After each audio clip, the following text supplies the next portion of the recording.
4. Y esto fue creciendo poquito a poquito.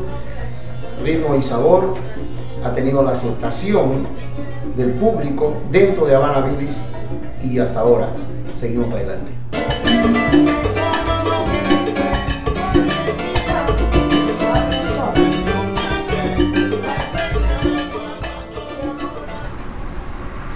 Puedo describir a mi grupo que nació en el corazón de Adams Morgan, en el barrio latino de Washington, D.C., hace ya 12 años en este mes de julio.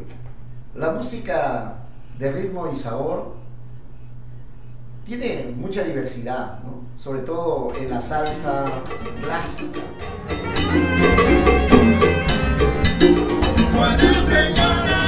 Yo te lo digo, oye, mira corazón. Mucha gente de diferentes países, inclusive muchos que no hablan español, escuchan la música y se sienten identificados por la rítmica que viene de Cuba, que es donde empezó prácticamente casi todo lo que es el son, la guaracha.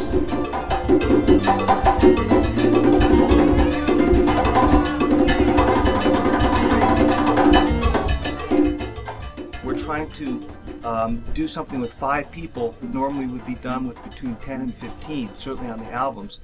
And we've kind of developed the instincts, and over time we've figured out a method to do that effectively. So the style that we play in, and the kind of the way we all over the years we put together kind of we've got a swing. Few people generating the energy and excitement that a big band would have. So that's the fun of it, and that's, I think, the part of the special environment that we've been able to build.